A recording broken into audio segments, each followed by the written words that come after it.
Good morning student. बेटा आज मैं आपको व्याकरण में उपसर्ग और प्रत्यय बता रही हूँ। ठीक है, सबसे पहले हम उपसर्ग देखेंगे। मैं इसका आपको जो परिभाषा है, जो प्रयोग है, वो हिंदी और संस्कृत दोनों में बता रही हूँ।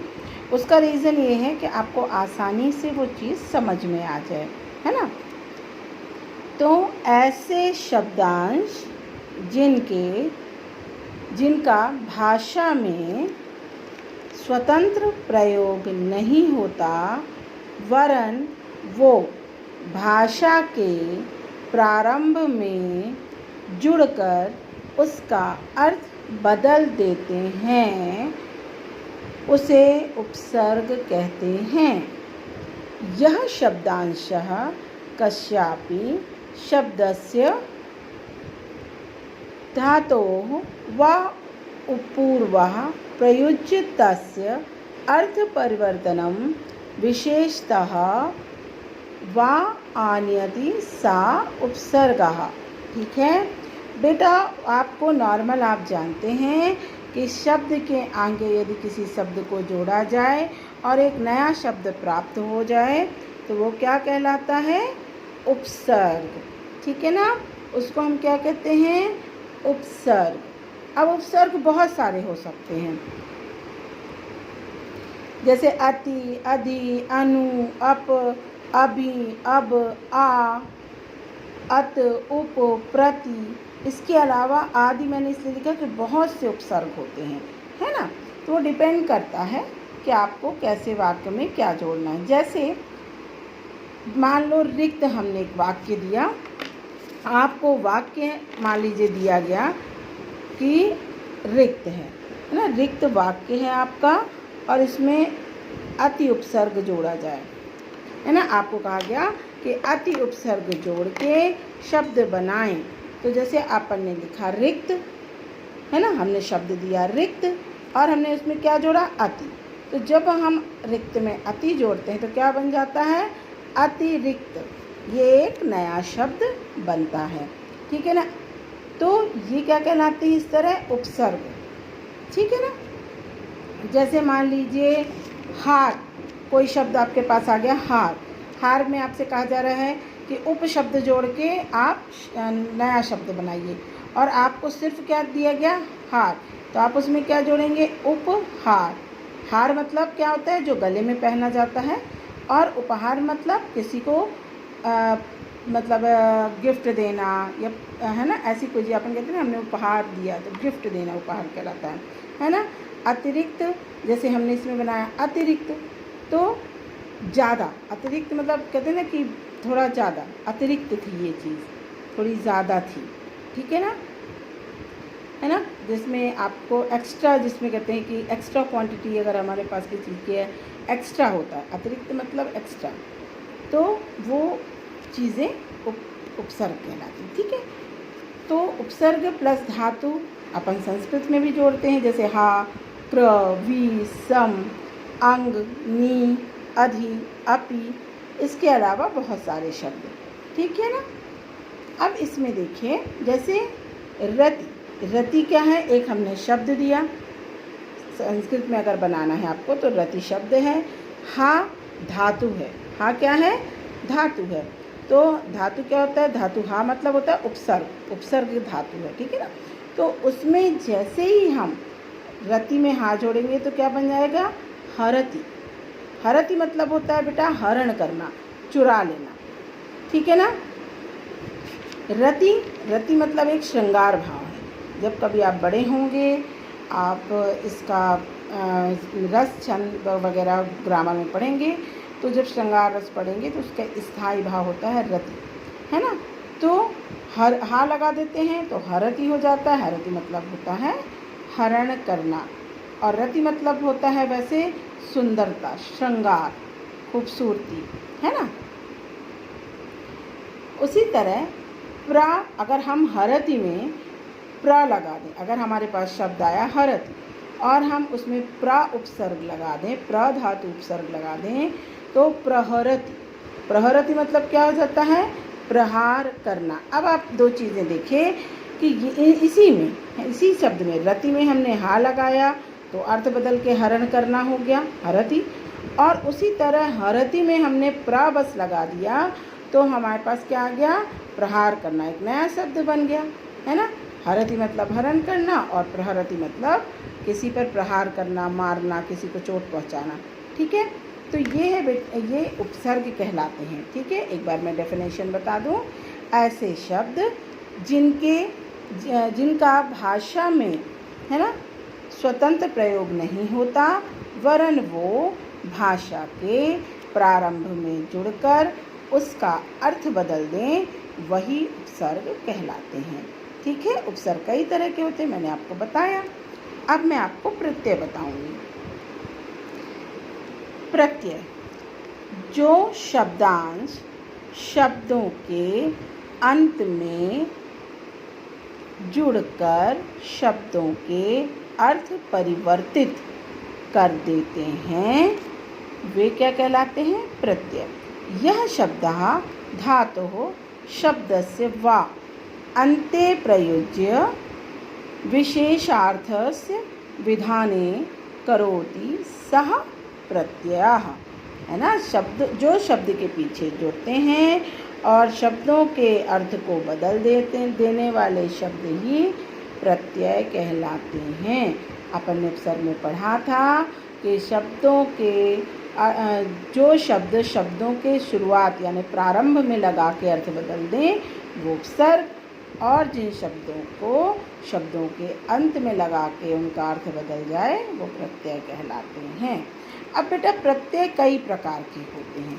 हम हिंदी और संस्कृत दोनों में प्रत्यय कई प्रकार के पढ़ते हैं, पर हिंदी में सामान्यतः हम शब्द के पीछे एक शब्द लगाते हैं और हमारा प्रत्यय बन जाता है ना। तो लेकिन लेकिन संस्कृत में क्या होता है बेटा, हमें प्रत्यय क्रिया पद वगैरह के हिसाब से लगानी पड़ेगी। लेकिन हम आपको इसमें हिंदी और संस्कृत दोनों में क्या क्या होता है वो बता रहे हैं। जैसे क्रिया प्रत्यय को कत्वा कहते हैं संस्कृत में होता है कत्वा प्रत्यय, कृत प्रत्यय और तदित प्रत्यय, और उसके अलावा होता है क्वदंतु प्रत्यय।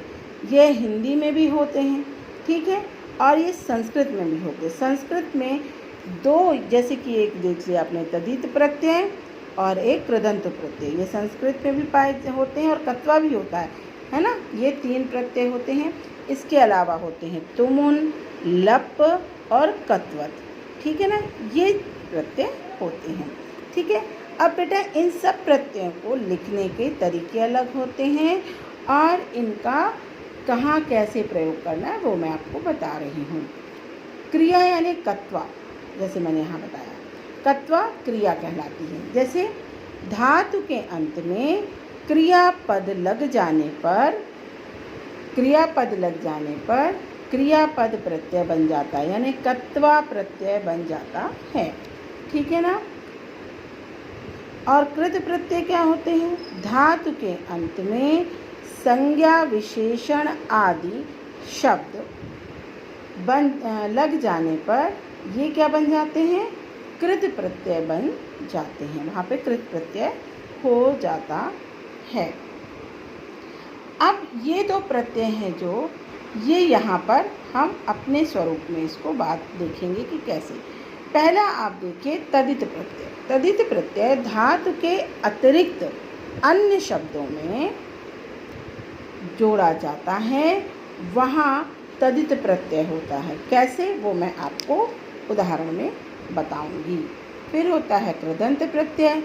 ये शब्द धातु के अंत में जुड़कर संज्ञा एवं विशेषण शब्द बनाते हैं एवं अवयवों का कार्य करते हैं, वहाँ कृदंत प्रत्यय होता है।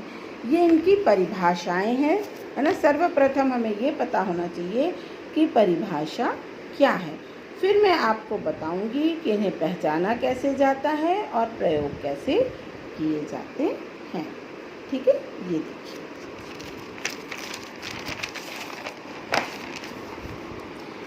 अब बेटा मैं आपको बता रही हूँ कि कैसे क्या होता है। सबसे पहले देखिए कत्वा यानी क्रिया। हमने आपको बताया था कि कत्वा मतलब क्रिया। क्रिया किस संदर्भ में यूज होता है? कर, करके, है ना। ये क्या है? क्रिया के संदर्भ में यूज होता है। कोई काम किया गया या कर रहे हैं उस संदर्भ में यूज होता है। जैसे धातु यहाँ पे हमने लिखा है, इसका एक फार्मूला टाइप देख लीजिए आप। धातु प्लस प्रत्यय प्लस क्रिया प्लस अर्थ। ठीक है, ये एक छोटा सा फार्मूला मैंने अपने से बना दिया है कि आपको थोड़ा सा समझ में आ जाए। तो धातु हमारे पास क्या आई? मान लीजिए हंस, मान लो हमारी धातु है हंस, और हमें उसमें प्रत्यय लगाना है कत्वा। ठीक है, हमें कौन सा प्रत्यय लगाना है बेटा? कत्वा प्रत्यय लगाना है। तो हमारा क्या हो जाएगा? हसित्वा। हमें इस तरह इसको लिखेंगे, कर हटा के त्वा लिख देंगे, हसित्वा। हसित्वा मतलब क्या होता है? हंस कर, हंस कर या हंसना। ठीक है ना। तो यहाँ हमारी क्रिया प्रत्यय हो गई, कोई हंस रहा है। ठीक है, जैसे चल हमारे पास धातु है बेटा, और कत्वा प्रत्यय हमने लगा दिया उसमें, तो हो जाता है चलित्वा। इसका अर्थ होता है चल कर। फिर होता है पठ प्लस कत्वा इजुकल टू क्या हो गया हमारे पास? पठित्वा, और इसका अर्थ क्या होता है? पढ़ कर। तो बेटा ये है कत्वा प्रत्यय जिसमें क्रियापद होते हैं। इसी तरह अगर हम देखें लिखित्वा, पठित्वा, चलित्वा, मिलित्वा, है ना, ये सारे शब्द जहाँ त्वा, अब इसकी पहचान जान लीजिए। जिन शब्दों को बोलते समय त्वा का प्रोनाउंसिएशन हो, जिन शब्दों को बोलते हुए त्वा जीभ आपके दांत के बाहर आए त्वा, तो आप जान लें कि वह कत्वा प्रत्यय है। इसको पहचानने का सबसे सरल तरीका कि यदि हमारे पास शब्द आया है कि आपके पास शब्द है हसित्वा, तो आप बड़े आसानी से जान लिए कि ये कत्वा प्रत्यय है। अब हम देखते हैं तुमुन प्रत्यय। तुमुन के लिए, तुमुन जो होता है वो के लिए के संदर्भ में यूज होता है। उसके लिए है ना, जैसे मैं कहते हैं उसके लिए दे दो, है ना, तो के लिए के संदर्भ में तुमुन प्रत्यय यूज होता है। उसका फॉर्मूला क्या है? धातु प्लस प्रत्यय प्लस क्रिया, है ना, और प्लस अर्थ। तो हमारे पास के लिए क्या होता है? प्रत्यय है। तो ये हमारा क्या है? के लिए इस संदर्भ में है, प्रत्यय के संदर्भ में। अब इसमें जैसे पठ है, पठ धातु हमारे पास है ना, हमने उसमें जोड़ा क्या? तुमुन प्रत्यय। क्या जोड़ दिया? तुमुन प्रत्यय। और हमने एक शब्द बनाया पठितुम, पढ़ने के लिए। ठीक है ना, पढ़ने के लिए। फिर हमारे पास आया हंस धातु, और फिर हमने उसमें अगर तुमुन जोड़ दिया तो हंसितुम। हंसतुम मतलब होता है हंसने के लिए। ठीक है। पा, पा मतलब पीना। पा धातु है हमारे पास और तुमुन प्रत्यय है, तो हम क्या पढ़ेंगे? पातुम, यानी पीने के लिए। ठीक है। अब बेटा इसी तरह हमारे पास और भी हो सकता है, लिखतुम, शृणुतुम, है ना, चलितुम। ये जहाँ पर आप जब शब्द को बोलें तो आपको तुम शब्द का प्रोनाउंसिएशन हो, तुमुन हो जाता है वहाँ। जहाँ पर ऐसे पठितुम, तुम शब्द का प्रोनाउंसिएशन हो और आपका होंठ पूरे तरीके से तुम बोलते समय थोड़ा सा उठ के लॉक हो जाए, वहाँ पर तुमुन प्रत्यय होता है। ठीक है, ये पहचान है। हमने बताया कि कत्वा में जहाँ त्वा का प्रोनाउंसिएशन हो, जीभ आपके दांत के बाहर आए, वो आपका कत्वा प्रत्यय है। तुमुन में तू, है ना, अपन जब बोलते हैं तो दांत बंद हो जाते हैं, तुमुन या तुमुन, और हल्की सी जीभ बाहर आती है और हमारा जो होंठ है वो गोलाकार होने लगते हैं, तो वहाँ पर पठितुम, है ना, तुमुन प्रत्यय में तुम हो जाता है। जहाँ तुम का प्रोनाउंसिएशन हो वहाँ तुमुन प्रत्यय होता है। फिर क या क्वत, क्वतु प्रत्यय होता है, जो वो होता है भविष्य काल के लिए, यानी गया के संदर्भ में, जो बीत गया है उसके, यानी भविष्य काल के संदर्भ में। तो इसमें जैसे धातु, प्रत्यय, क्रियापद, क्रियापद मतलब गया, भविष्यकाल और अर्थ। अब हमारे पास धातु है पठ और हमने क्वतु प्रत्यय लगा दिया, तो क्या इसमें एक चीज़ आप ध्यान रखिएगा कि इसको लिखने का तरीका क्या है ना। क्वतु प्रत्यय को लिखने का तरीका है, इसको क्वतु या कवतु बोलते हैं। क्यों? क्योंकि यहाँ ता लगा हुआ है, ता के साथ आधा का, जैसे का पूरा न लगा के इसमें ता के साथ ये का लगा हुआ है। अब आप देखिए, जैसे पठितवान, नामे हलंत दिया गया है। पठितवान यानी पढ़ा गया, कोई चीज़ की गई, तो वहाँ पर होता है आपका क्वतु प्रत्यय, ठीक है ना। पठितवान, पठितवान, जहाँ आपका तालु से आपकी जीभ छूट जाए, वान, नामे आपकी जीभ तालु के ऊपर, तालु में छूती है और वाह मुंह बड़ा हो जाता है, पठितवान, है ना। वान में आपका मुंह खुलता है और ना बोलते ही आपकी जीभ तालु के ऊपर जाती है। तो जब आपके प्रोनाउंसिएशन में ऐसा होने लगे तो आपको जान जाना चाहिए कि कवतु प्रत्यय है। तो वहाँ क्या होता है, पढ़ा गया। उसी तरह लिख धातु है, कवतु प्रत्यय है ना, तो लिखितवान, लिखा गया, ठीक है ना। तो ये जानिए कि जहाँ पर वान आए वहाँ पर आपका होता है कवतु प्रत्यय।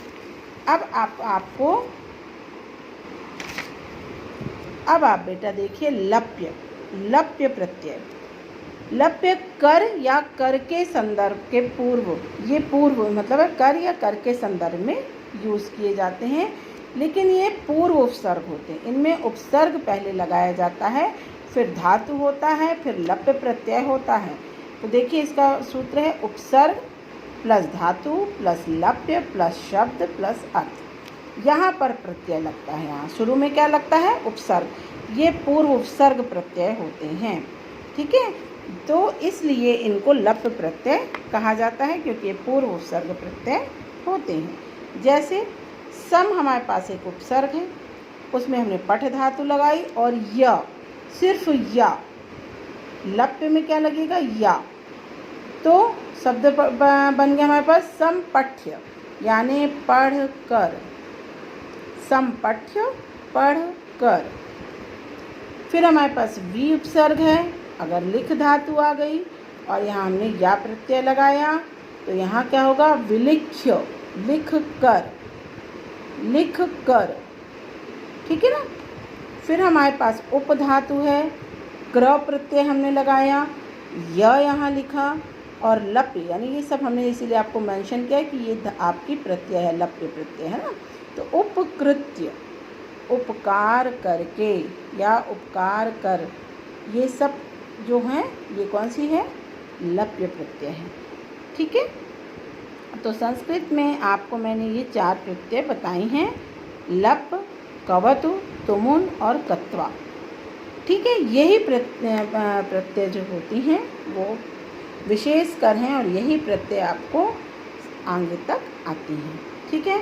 उस जैसे हमने आपको ये वाला बताया, तो अपन प्रोनाउंसिएशन क्या कर रहे हैं, समपठ्य, सम माँ आपका अंदर गया, पठ्य या में हल्का सा होंठ खुला रह गया, विलिख्य आपका मुंह खुला रहता है या में।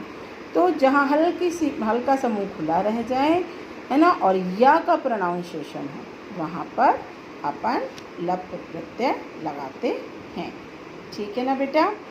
तो ये रहे आपके प्रत्यय और उपसर्ग। एक बार मैं और आपको बता देती हूँ। जैसे कत्वा क्रिया के संदर्भ में होता है, तो हमने बताया कि जहाँ पर आपके प्रोनाउंसिएशन में त्वा का प्रोनाउंसिएशन हो वहाँ कत्वा प्रत्यय होता है बेटे। जहाँ पर हम तुम का प्रोनाउंसिएशन करते हैं, तुमुन हो जाता है वहाँ पर। तुम मतलब तुमुन, सिंपल सा है ना, कि तुम मतलब तुमुन। यहाँ कत्वा में से त्वा हो तो कत्वा, तुम मतलब तुमुन। और उसी तरह वान, जहाँ पर हम वान का प्रोनाउंसिएशन देते हैं, पठितवान, लिखितवान, चलितवान, वान का प्रोनाउंसिएशन हो तो वहाँ पे कवतु होता है। उसी तरह जहाँ पर या का प्रोनाउंसिएशन हो लास्ट में, समपठ्य, है ना, विलिख्य, उपकृत्य, इस तरह से, तो वहाँ पे क्या होता है, लप्य प्रत्यय होता है, ठीक है बेटा। अगर आपको इसमें कहीं कोई डिफ़िकल्टी है तो आप हमें ग्रुप में पूछ सकते हैं, इसको हम और सरल तरीके से भी आपको बता देंगे, ठीक है। Good day, take care.